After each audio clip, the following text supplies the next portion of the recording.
probably as people join in along the way. Uh, is it okay, Dr. Bisse, Dr. Kakar? Yes, sir. It is okay. Great. So good evening, everybody, and welcome to another edition of the D.Y. Patil Postgraduate Psychiatry Knowledge Series. We are glad that you have continued to support our program and be a part of this for many years now. In the tradition of our monthly programs, we have an exciting topic for all of you today.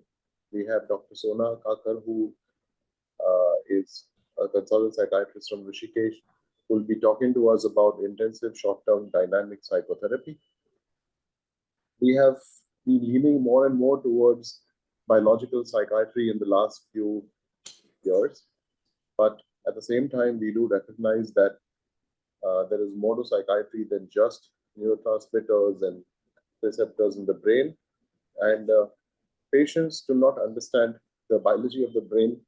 They relate to people who talk to them about their problems and offer them logistical solutions to their day-to-day challenges. I think that is where non-pharmacological therapy still has a very, very valuable role to play.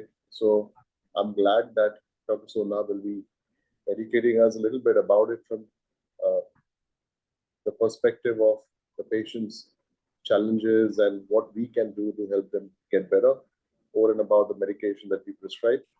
We have Dr. Manik Bisse, who will be chairing the session today. It's my proud privilege to introduce him to you. Dr. Bisse is the professor and head of psychiatry at MGM Medical College at Chhatrapati Sambhaji Nagar, which was earlier Aurangabad, right? So it's been rechristened as Sambhaji Nagar now. He is a consultant psychiatrist at Prerna Hospital at Town Center. He's had 13 years of experience after his post graduation, and he has an area of interest in medical neuroscience, medical education, and suicide prevention. He has 24 publications in index journals and 6 chapters and various books.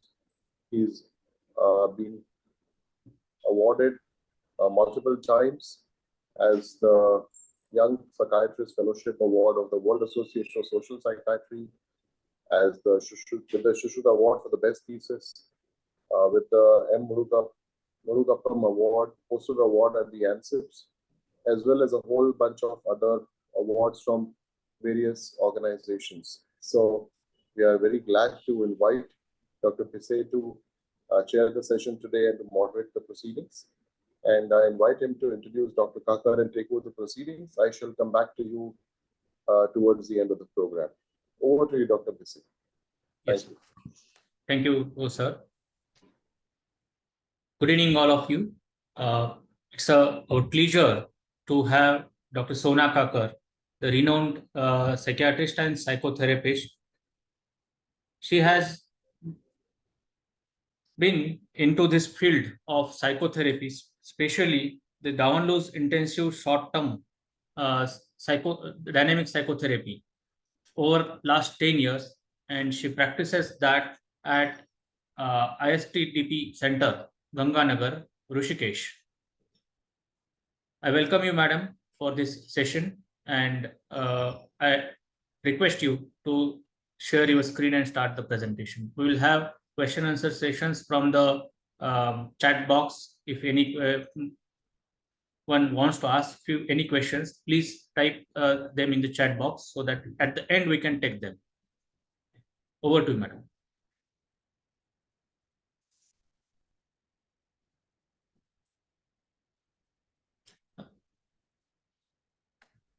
Madam, unmute yourself. Thank you, Dr. Bisse. Thank you, Dr. Rashmin. Let me just find my...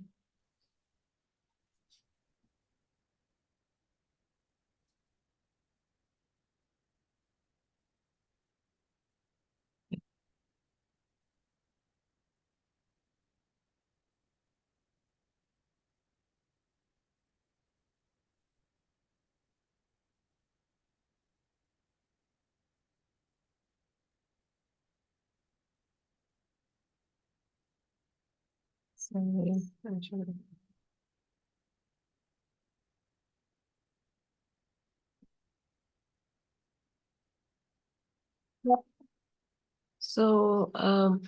as Dr. Rashmin said, we have been trained, particularly in the biological aspect of treating a patient. So we are very well tuned into what medicines to give, but then obviously psychiatry has, you know, very different varieties of approaches, and psychotherapy also forms, an approach. In fact, the reason why we got into psychiatry in the first place was also because we want to form a connection with our patients. And we have the exclusive training to form a connection with our patients, which, another consultant, say endocrinologist or a cardiologist, they're not tuned into looking at the patient's problems, emotional problems, like we are trained. So um, though we already do therapy in some way, we do supportive therapy, but then there are some certain skills which help you form a good therapeutic relationship with the patient in a very focused and a specific way, so that you have a very open relationship with your patient and he can reveal his problems, innermost problems to you, which he would not reveal normally to other people. So since you're talking of intensive short-term dynamic psychotherapy, let's try and understand why patients come to us. They either come to us because they have interpersonal difficulties in their relationship, or then they'll have traditional symptoms like anxiety, depression, or then they'll have psychosomatic symptoms like a headache, shortness of breath, diarrhea, sudden weakness, which are not getting treated, or they have no clear medical cause which is contributing to the symptoms. Now, in order for us to go into ISTDP, let's understand what is the psychodynamic theory.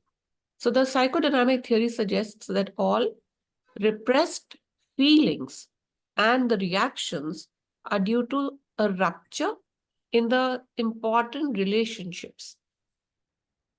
And Habib Damanglu, the founder of ISTDP, believed that the majority of our symptoms and neurosis stems from the conflictual feelings that we would be having in our families. So let's say, for an example, if I am angry at somebody on the road, I can clearly express it. Or if I'm sad, I can clearly express my sadness to my friends or people who I think I can tell. But when it comes to our families, we tend to hold back. We use certain avoidance strategies from revealing our internal emotional states to close family members. We may not show our anger to our family members. Instead, we may use certain avoidance strategies. So these avoidance strategies, and they create our symptoms. Excuse, ma'am. Okay. Can you please project to the whole screen so that I'm many people will be attending from the mobile? Okay. For them, it will be good. So Thank you. thank you. So let's look at, John Bowlby's attachment theory. The origins of the attachment theory came from Bowlby's observation that both humans and primate infants go through a clear sequence of reactions when they're separated from their primary caregivers. First, there will be a protest stage, then despair, and then a detachment. So the notice that if a caregiver is taken away, the baby will, or the infant will, show this kind of a sequence of reaction, depending on the duration of the separation. So the origins of attachment theory came from Bowlby's observation that both humans and primates go through a clear sequence of reactions. When the caregiver is first out of sight, there is a protest stage. Then if the separation continues, the baby becomes quiet, sad, passive, listless, and apathetic. It's called the despair stage. And then the last stage, which is very unique to human beings, is called detachment. I'm sorry. Yeah. Now, in this stage, the infants become emotionally detached from people, including the caregivers. Whether people come or they go, the baby continues to have this detached stance, and he's no longer upset whether the mother comes or or whether he plays with other kids, he continues to have this detached stance.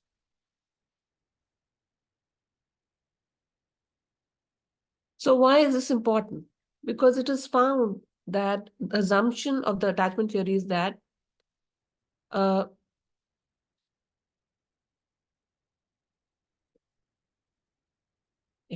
a bonding relationship or a lack of a bond becomes internalized and serves as a mental working model on which all future friendships and love relationships are built. That's why the first bonding attachment is the most critical of all relationships. So patients come to us because they have had some kind of an attachment trauma, and they formed what we call a insecure attachment style with their parents. And we already know about the kinds of insecure attachment styles, which is anxious, resistant, anxious, avoidant, or if they had, or they could form a secure attachment style. So if the patients come to us because they had an insecure attachment style, and this is the relationship where we can offer them a very secure relationship, a secure way of relating. So that's why when they come to us, the psychiatrists and therapists can offer them a secure attachment style by paying attention to these insecure attachment strategies. So let's understand this with this little chart. Here we have a mother and child bond. For some separation or some kind of trauma, attachment trauma, the child experiences a pain and a fear because obviously he depends on the parent for his food, his nourishment, and it makes him anxious. And he also experiences a lot of anger towards the caregiver because of the trauma. This anger is also accompanied by guilt for having anger towards the people he loves very much. And this together forms the psychopathology. I would say that when there is anger, the child obviously cannot express this anger towards the parent because he depends on the parent for his food, nourishment, and humans are particularly dependent for a longer period of time on their caregivers. So then they use certain avoidance strategies, or then they become anxious. And these avoidance strategies are also called defenses. And the defenses and anxiety together create the symptoms which the patients come to us with. So if we go by the theory, the psychodynamic theory, we have a triangle to work on. At the bottom of the triangle are those feelings, repressed, hidden feelings. And access to the feelings makes the person anxious. And when the patient has anxiety because he's afraid that those feelings may rupture his relationships, then some defenses come into operation to keep those feelings in check. Now, this plays out not only in the initial years of the child's life, but it plays out in their current relationships, and it also plays out in the relationship with the treating doctor, or it will also play out in the relationship with the therapist. If there are any questions, because this is all new information, I mean, this has not been taught to us in our PG days. This is a lot of new information. The way we are approaching a patient is very different from the way. So if there are any questions, you're welcome to put it on chat and I'll see if I can answer them right away. So now what's happening is when the patients come to us, they transfer those feelings which they had towards significant people in their lives onto the therapist, onto the psychiatrist. And these feelings are all unconscious, but you must have noticed that patients come to us and suddenly you have a liking for this patient and the patient has a liking for you and he says, oh, you remind me of my sister, you remind me of my mother. So they have transferences, the feelings from the past get carried over into the relationship with present day people, including the psychiatrist. So here we are, the transference happens towards the doctor. It can happen towards a husband or a wife, and this is carried over from the past relationships. Now, when those feelings arise in the relationship with you, patients will also hide those feelings in the same avoidance strategies they used in the past. So, for instance, if the patient feels angry and he tends to hide his anger by going silent or by avoiding eye contact, he might do the same to you in the relationship with you as well.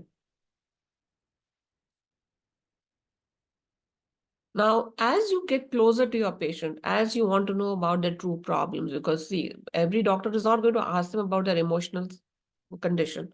Only the psychiatrist will ask. As we ask them about, you want to know about their true problems, what are they there for, how you can help them, it will arouse mixed feelings. One of gratitude, because obviously nobody asked them about their feelings in the past. Nobody asked them how they were. Nobody asked them about their emotional conditions.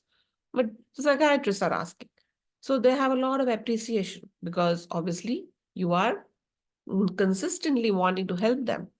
But also there is a deep irritation because you're challenging their old patterns. You're trying to change them. You're trying to make them better.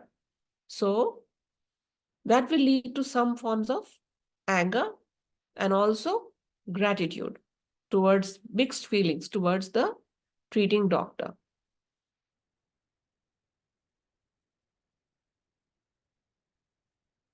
Now, what happens is that as you try to change them and they experience some anger also towards you, their old avoidance strategies will come into operation.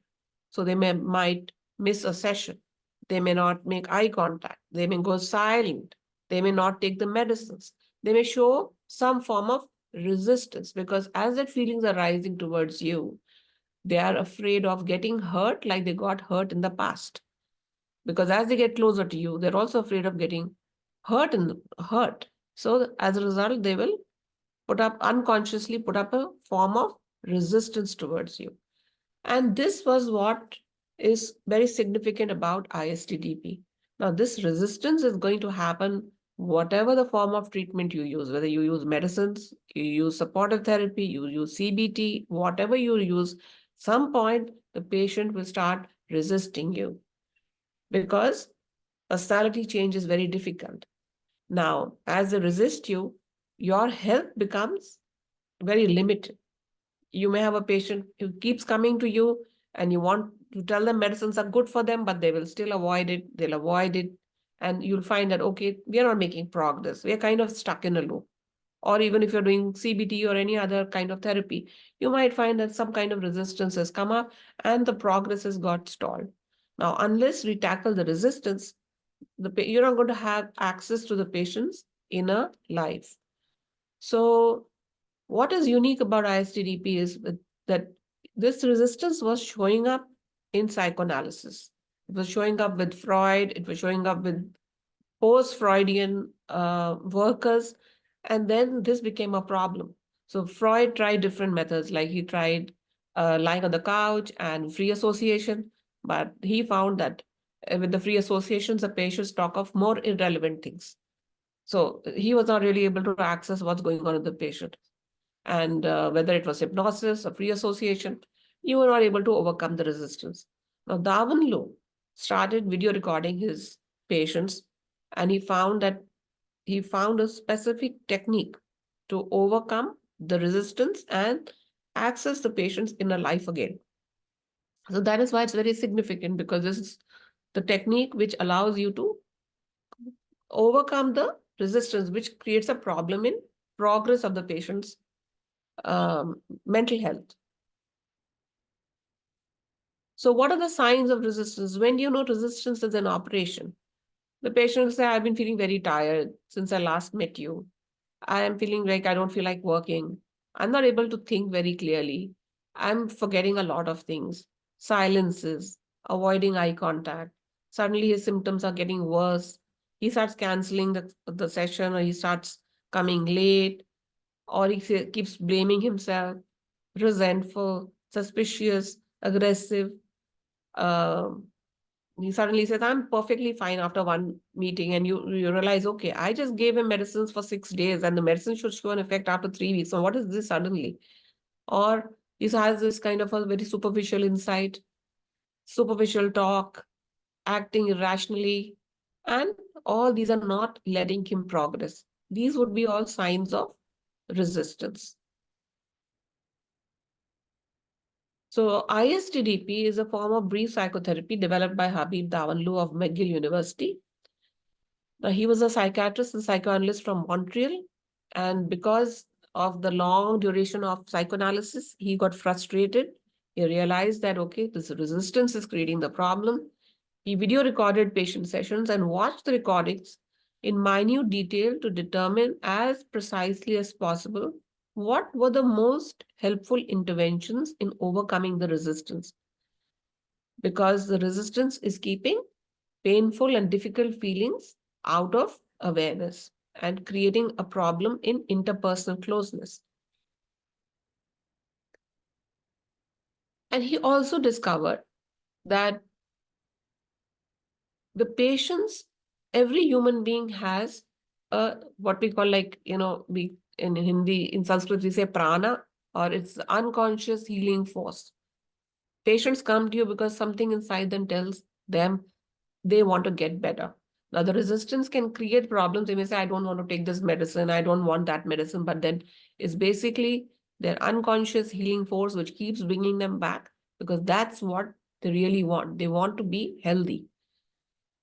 And this is mobilized by the complex feelings that they have in relationship. Now, this healing force is the one which will actually oppose the resistance. So the resistance is their avoidance strategies which have come up to avoid painful feelings in the relationship with you, with significant others. But also there's a healing force inside which wants to get better. So you can see that the one side there is resistance and one side there is a desire to get well. The patients will only get well if their healing force overcomes the resistance. So this is what he found. We cannot fight the resistance. The patient's internal healing force will overcome the resistance. So then it sets the question, how do you mobilize that desire, the prana, the healing force within the patient to overcome his resistance and not get stuck?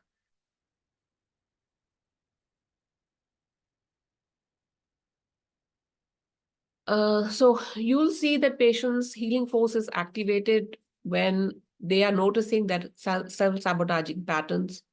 They give you new insights. They come and give you new insights about what's happening. They start remembering things.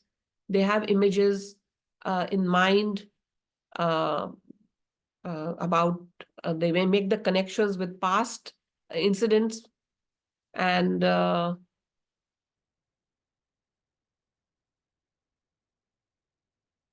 you start seeing that they're indulging in more healthy activity, progressing.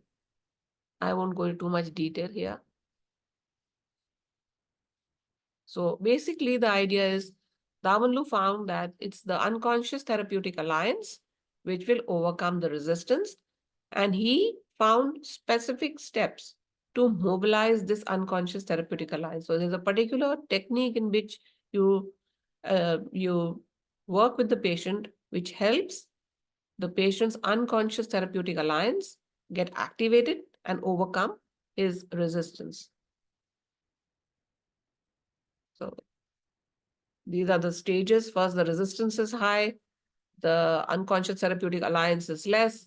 Then as you mobilize the unconscious therapeutic alliance, you will get negation, slips of the tongue, then you know, okay, this is getting mobilized. Or the patient will express rage, or he'll give grief. That means he's even more tuned into his desire for healing. Sorry. And finally, the UTA will overcome the resistance. Now, the ISTDP's primary goal is to help the patient overcome internal resistance and experience their true emotions. Instead of avoiding you, they can express their true feelings towards you. Instead of beating themselves up, blaming themselves, they can express the true feelings to the people, uh, where the feelings must go. For say, for example, it's a young girl and her mother shouts at her and says, you should have studied better for your exams. Now, naturally, she should actually feel angry towards her mother for shouting at her. I mean, she can only do as much as she can do. But if her mother shouts at her, instead of feeling angry towards her mother, she begins to blame herself and say, I should study more, I should study more, I'm not a good student, I'm incapable. And so then this kind of uh, this kind of a mechanism makes her get depressed. So actually the feeling inside is anger towards the mom, but then it gets covered by this kind of an avoidance strategy or a self-blame. So if we can help the patient access the true emotions, they won't have to blame themselves and they won't have to feel depressed. So the whole idea is the patient to take an honest look at their feelings without these self-sabotaging patterns. Now, the technique is intensive because it aims to help the patient feel those feelings to the maximum intensity possible. It is short term because we want to get to that experience very quickly. It is dynamic because it works on this unconscious therapeutic alliance and transference feelings. Here again, so if you've understood till now, we are going to help the patient feel what they really feel in any situation without getting anxious, without using self-sabotaging defenses like self-attack, distancing, avoidance, or distractions, or obsessions, or rumination. We are going to help them feel what they really feel without these avoidance strategies. So how are feelings experienced? For instance, the feeling of rage is experienced as a heat sensation going from feet up the neck and down the arms. And there's also an urge to grab and do some kind of violence. That is anger. Now, suppose the patient says, I'm angry. That's not anger. That is a very detached way of feeling angry. But the patient says, I'm feeling angry. That shows, okay, the patient can really feel his anger. Guilt is felt as a constriction of the chest and pain with thoughts of remorse. Grief is pain with thoughts of loss, tears, longing for the lost person. And love is felt as a warm sensation, expansion in the chest, and an urge to embrace. So the patients can feel their feelings with like viscerally, bodily. Then the symptoms will go. So the steps to get to that is identify the feeling. What are you really feeling inside? Experience the feeling in the body, and also to notice the impulse that will go with the experience uh, of that feeling. Say, for an example, you ask the patient, what is the problem you would like me to help you with? And the patient says, I've been depressed since the last 6 days. And you ask the patient, do you want to work on this depression? Patient says, yes. Then you say, can you give me a specific example of when you felt depressed? He says, yes, 6 or 7 days ago, I had a fight with my boyfriend, and my boyfriend gave me bad abuses. And then the question is, so what do you really feel towards your boyfriend? And the patient says, anger. Usually the patient will not immediately say anger. He may use some avoidance strategies like, I think it was my mistake. I think I don't feel anything. I've forgotten about it. They will use some avoidance strategies, but you help them feel what they really feel. And then you ask them how they really feel their anger in the body and what impulse would go with that. And that would lead to a breakthrough to the unconscious, and the unconscious healing force will direct the therapy.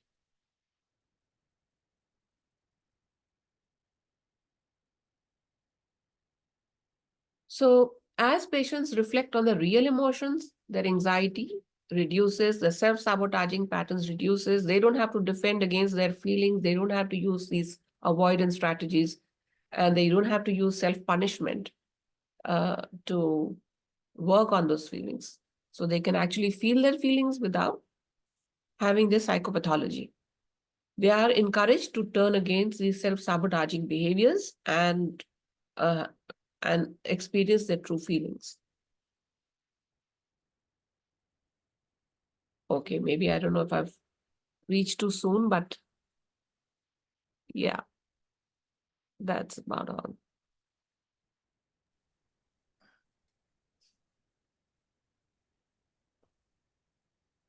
Are we Dr. Sona? too short on the time? Yeah, that is Yeah. okay. It was half hour, so Okay. participants, please put your questions into chat box.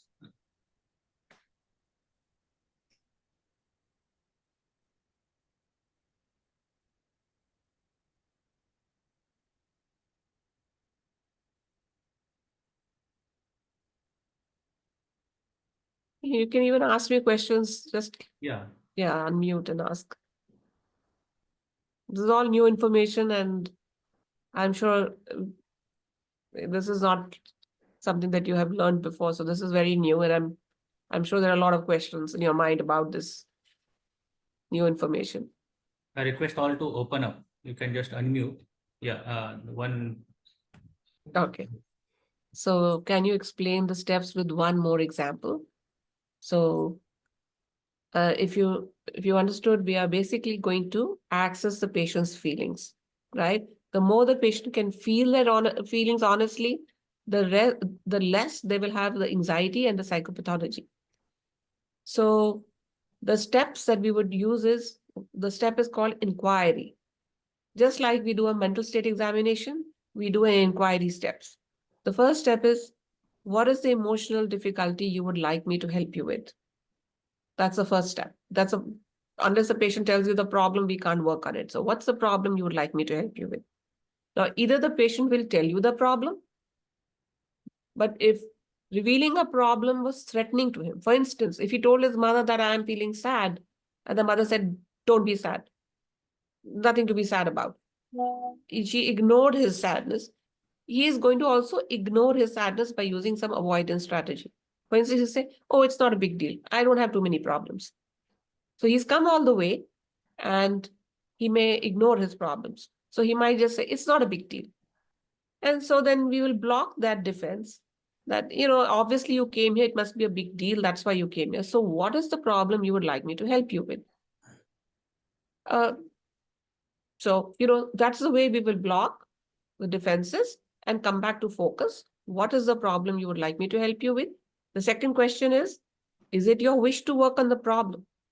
Just because a patient is sitting in front of us, we should not assume that he's ready to work on his emotional problems. So only if the patient gives his consent. Sometimes the patient will say, do you think I should work on the problem? So in a way, he's putting his will on you. Now, we have no right to decide if the patient should work or not.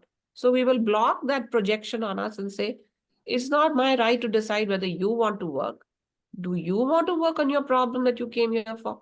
That will put the projection back, because he's used to being told what to do by his mom. You should do this, you should do this. So we block that insecure attachment style with you and help the patient decide, own his will. Because if the patient doesn't own the will, he will think you want him to take the medicines. You want him to eat this. You want him to do that. And then that will create a problem. He will have no motivation. So we want the patient to own the will. The third step would be, can you give me a specific example? So patient says, I have anger issues. Suppose he reveals an emotional problem. You say, can you give me a specific example where you felt that you had anger issues? You might say, just 5 days ago, my wife and I were having an argument. Suddenly, I raised my hand on her, and then I felt guilty about it. So then he'll give you a specific example. So that's the third step. And then obviously that means he has anger, but he loses control. His problem is not the anger, is that he loses control over the anger. His problem is impulsivity. So then we'll help him feel his anger without losing control. So shall we take an honest look at your feelings here? How do you feel this anger right now in front of me? And we'll help him bear his anger without losing control. So that's our goal would go. So these would be the steps. What's the problem? Is it your will to look at the problem? Can you give me a specific example? And how do you feel this feeling inside of you? I Thank you, hope ma'am. that answers your question. Yeah, there is another question by Dr. Chinmay Kulkarni. Yeah. Two questions actually. Can you suggest some books about this therapy first, and how do we learn this therapy if we want to? So if you go on Amazon, you'll get a lot of books. One of the books I would certainly recommend is Co-Creating Safety by John Fredrickson. I'll just write it down. Co-Creating Safety. And if you want to start practicing therapy, then there's a very good book recently come out, which is very a nice step by step. You can use that and practice also with a colleague. So that is called Healing Through Relating. The author is John Fredrickson.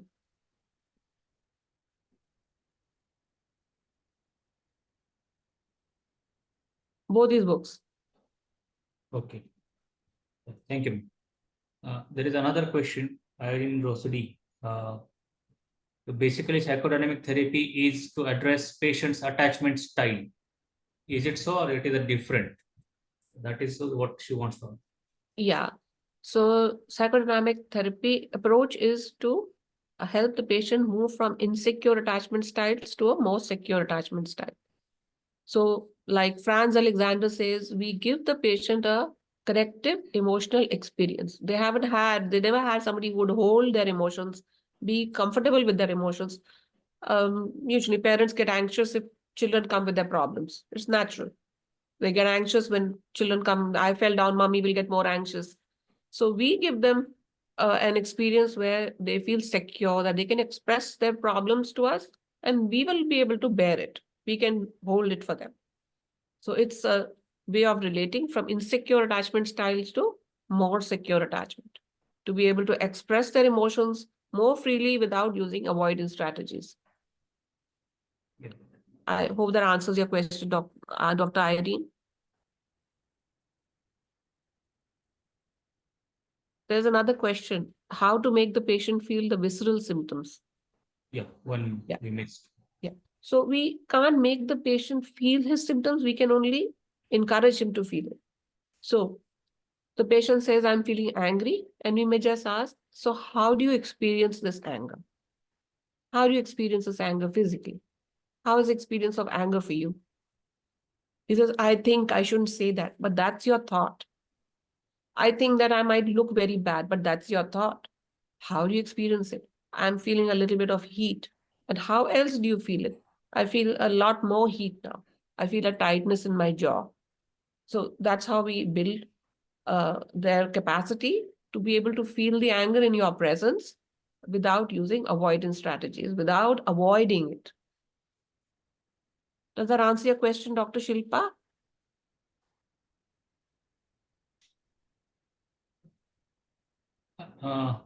Another question by Dr. Irene. How does psychodynamic therapy differs from REBT, rational emotive behavioral therapy?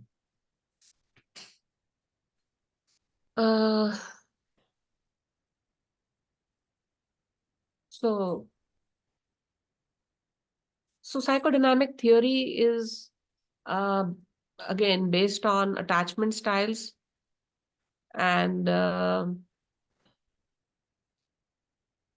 I think the REBT is more on cognitive functioning, and what I understand of REBT is that emotions follow thoughts. So what is your thought? And then how do you feel about afterwards? In psychodynamic therapy, as you understood, that we follow the triangle. Thoughts are a defense. Feelings are what we work on. So the more the patient can feel, the less he needs to worry about his thoughts. So thinking is considered defense. It's It's a defensive strategy. Rather than feel, I will think about it. I'll ruminate about the problem. I'll blame myself about the problem. But if the patient can feel his feelings, then he doesn't have to think so much. He can just feel what he feels. So here it's a cause and effect. I think what I'm trying to say is feelings, and then gets covered with the thought in psychodynamic therapy. In REBT, the thought is followed by an emotion. Does that answer your question, Dr. Irene?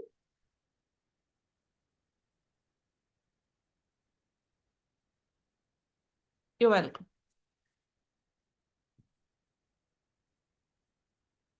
Any other question, please type, or you can unmute yourself and speak.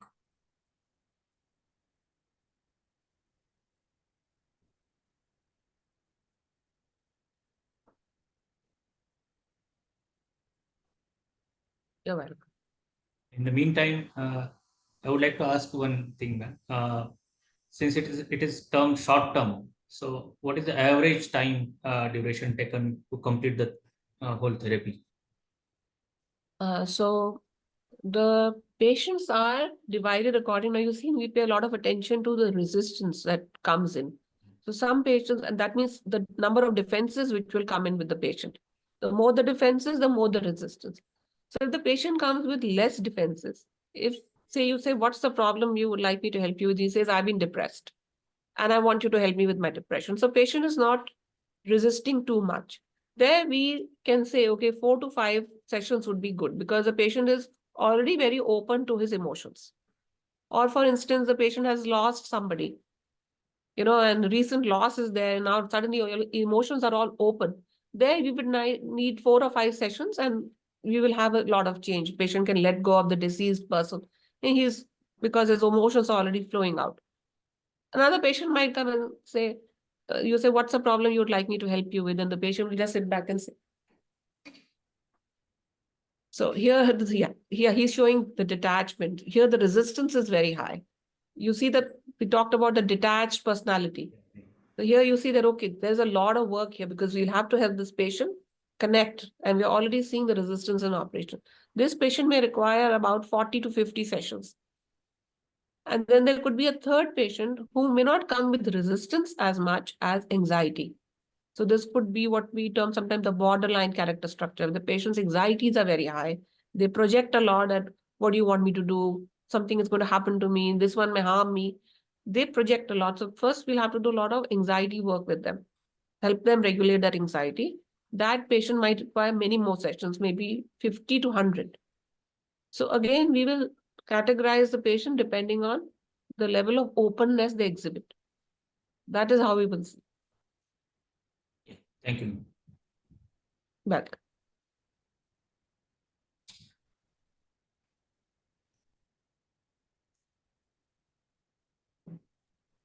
Participants, anything you would like to ask before we conclude the session?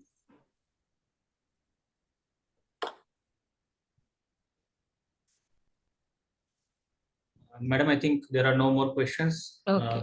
I would like to give my concluding remarks about your session, and then I will hand over to Dr. Rashmi, sir.